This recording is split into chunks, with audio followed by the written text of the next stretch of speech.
Hello everyone. Before we get started, I wanted to thank you all for getting the channel over 100 subscribers. That's a super cool milestone. Now without further ado, let's get to Fiction Friday. Today we have episode 7 of The Squire. I hope you enjoy it. Cole turned away from the barricaded door. It wouldn't take the beastmen long to break through once they made up their minds to. Where's the secret exit? Rain sat on the cold stone floor, her legs tucked up under her, tears streaming down her face. They're all dead, aren't they? Mother, father, Callion, the knights, everyone. Those monsters killed them all. Cole clenched his teeth. By the light, they didn't have time for this. If he thought a slap would shake her out of it, he would have been happy to try. But Cole suspected a gentler approach might work better. He needed to baby her along until she got over the shock. He crouched down beside her. I'm afraid so. We're all that's left. And if we want to survive, I need your help. I don't know where the secret exit is. Rain sniffed and wiped her nose on the sleeve of her fancy dress. She didn't even appear aware she'd done it. What does it matter? If we run, they'll just kill us somewhere else. Cole clenched his fist and took a deep breath. Maybe it doesn't matter to you, but I intend to survive long enough to see that black-armored bastard bleeding at my feet. Don't you want to make them pay for what they've done? She looked into his eyes, and he saw only pain and fear. No anger, no fire, nothing that would see her through whatever they had to face to get out of here. He'd be better off without her, no doubt about that, but he wouldn't dishonor his mentor's final order by abandoning his charge. Besides, he'd never escape the keep without her. He'd have to find the strength for both of them. The light knew he had anger enough to go around. I don't think I can do this. An axe struck the door before Cole could speak again. They didn't have long now. He had to get her moving. Listen to me. You're the last of your line. You need to survive to give your people hope. It's your duty. I'm sure you don't know much about duty, but surely your father told you what being a ruler meant. If you die here, all those men, your father included, died for nothing, and I'll be damned if I let Sir Garrus's death be for nothing. Rain's back stiffened. Cole didn't know what he said that worked, and he didn't care. We need to get to the basement. He held out his hand, and to his surprise, she let him help her up. The nearest access to the basement was in the kitchen, so he headed left toward the servants' wing. The clash of axes got quieter the further they went, but the beastmen's ferocity wouldn't abate until the two of them were dead. Cole led the way through the servants' quarters, past laundry rooms, storage rooms, and the tiny one-room cells that passed for living quarters.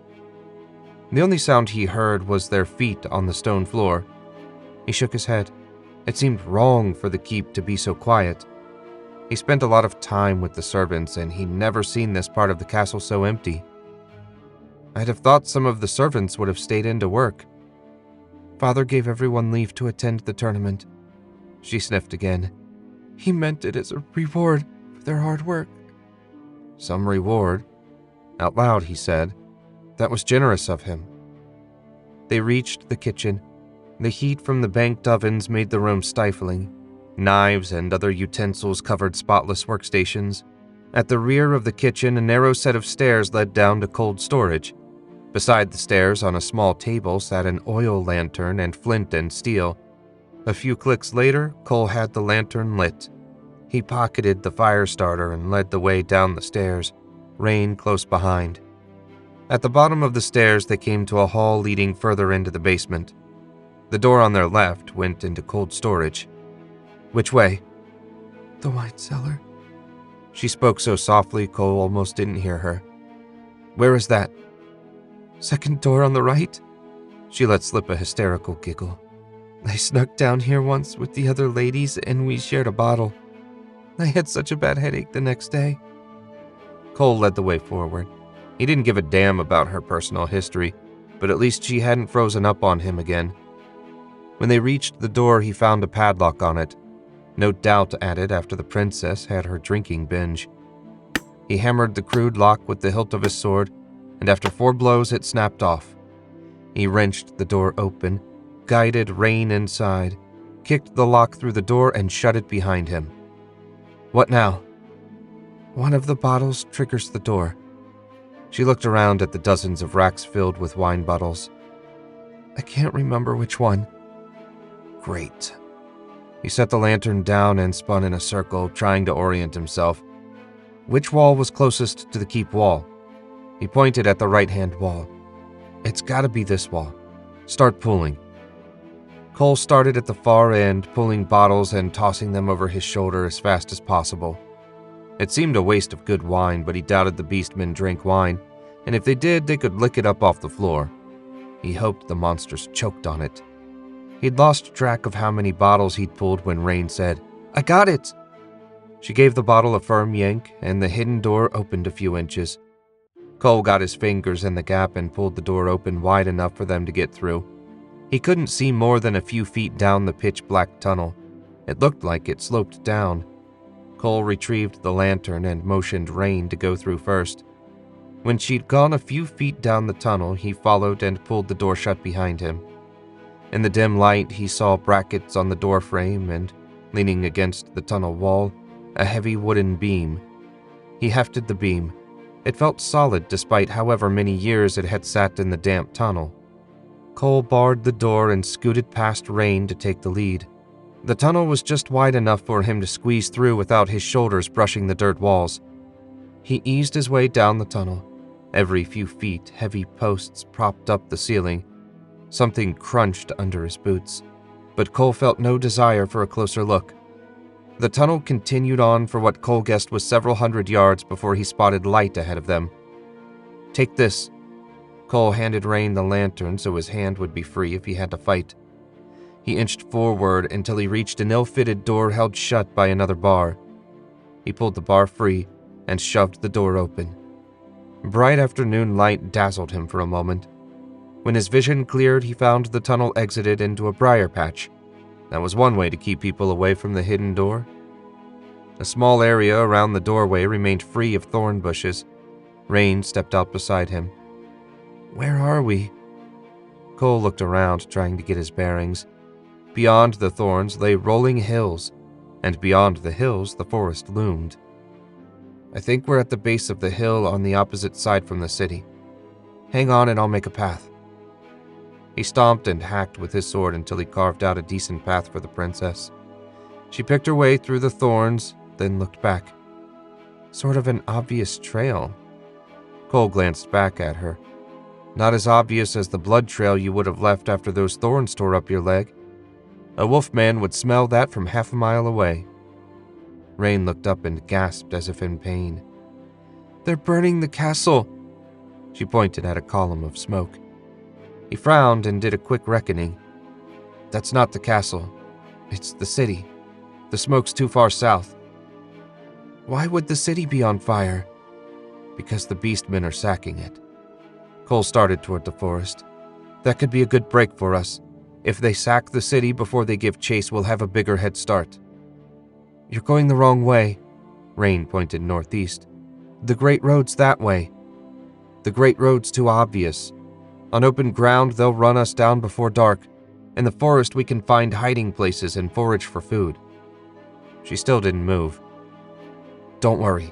I have wilderness survival training. We'll be fine. What the hell was her problem? Every second they wasted made it more likely they'd get caught. He started for the forest. Come with me or don't, but I'm not waiting here to get eaten. Rain looked back at the tunnel entrance, chewed her lip, and then ran to catch up with him. I hate the forest. It's dirty and there are bugs. When I was a little girl, I got lost once in Crystal Lake Park. It was terrifying. Cole shook his head. He'd passed by the park once. The manicured grounds had as much in common with the wilderness as a kitten did with a saber fang. I'm sorry, Princess, Cole said as they approached the tree line. If it's any consolation, the forest is much less frightening than getting eaten by a beast man. I'm sorry, Master. We searched the entire castle but found no sign of them. Zarin controlled his anger with iron will.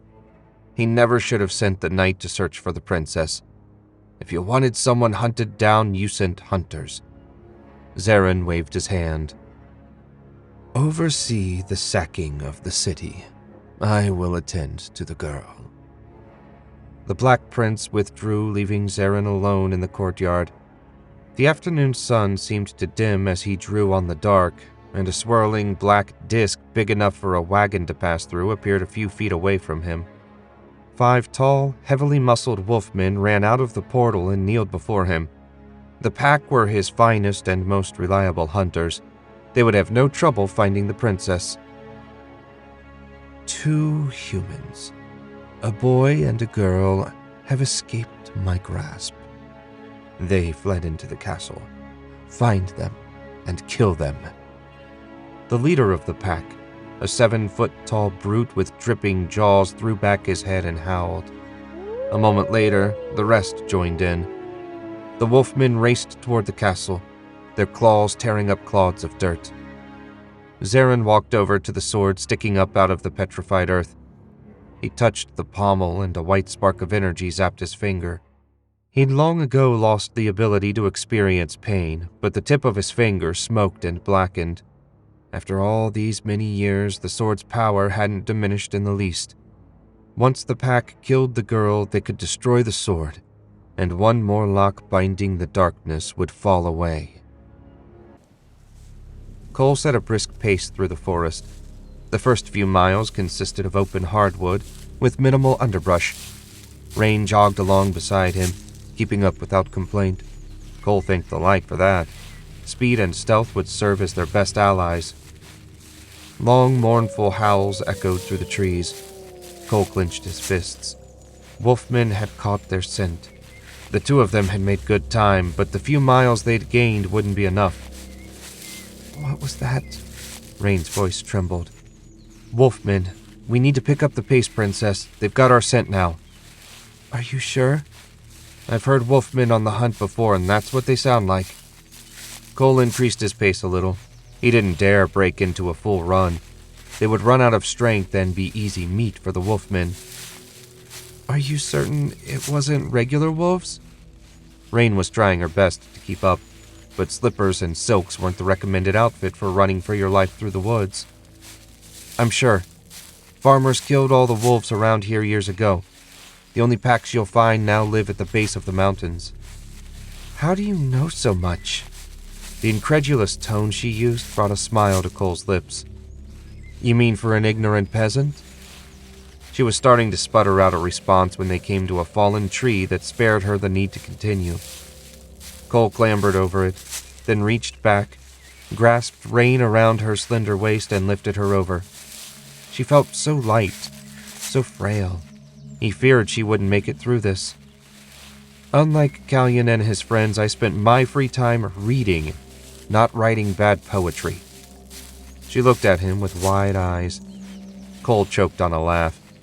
You didn't think I could read either? No, I don't know. Cole smiled and shook his head. As much as it amused him to see Rain flustered, he couldn't fully enjoy it when bloodthirsty monsters were hunting them. How many people that aren't rich or noble have you spoken to? He had a good idea the answer was none, but he wanted to see if she realized it. I talk to the servants all the time. Shouting orders doesn't count. How many have you gotten to know? I'm not certain. None, I guess. But what does it matter? It's beneath me to deal with commoners. That sounded more like her. Beneath you, is it? The only difference between noble and commoner is an accident of birth. The only reason you live in a castle and not a ditch is pure dumb luck. Today your luck ran out. Those beastmen lowered your social standing from noble to refugee. I will always be noble. The heat in her voice caused Cole to look back.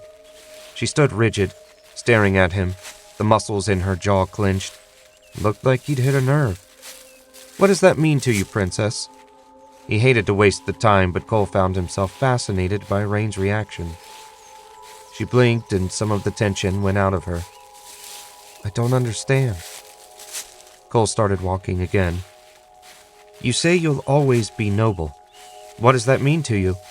The attack stripped you of all the trappings of nobility. Even your fancy clothes will be little more than rags by the end of the day. You have no servants, no ladies to pretend to care what you have to say. You've got your jewelry, I suppose, but out here you'll find diamonds about as useful as gravel. Why do you hate me so much? If you so despise the nobility, why become a knight? That's simple, princess. Becoming a knight seemed like a better choice than starving to death in the slums where Sir Garrus found me. I get 3 meals a day, a roof over my head, and enough coin to live on in exchange for listening to a bit of inane blather from you lot and killing whoever you point me at. It seemed a fair trade at the time. The howls rang out closer this time. The wolfmen had gained on them far quicker than Cole expected. They needed to run, or better yet, find somewhere to hide. Cole looked at his puny sword. He doubted he could kill one wolfman with it, much less the pack on their trail. Thanks for listening to this week's episode of Fiction Friday. If you liked what you heard, you can find more of my fiction on my website, jamesewisher.com. Please consider liking, subscribing, and sharing with anyone else you think might enjoy the show. Until next week, goodbye.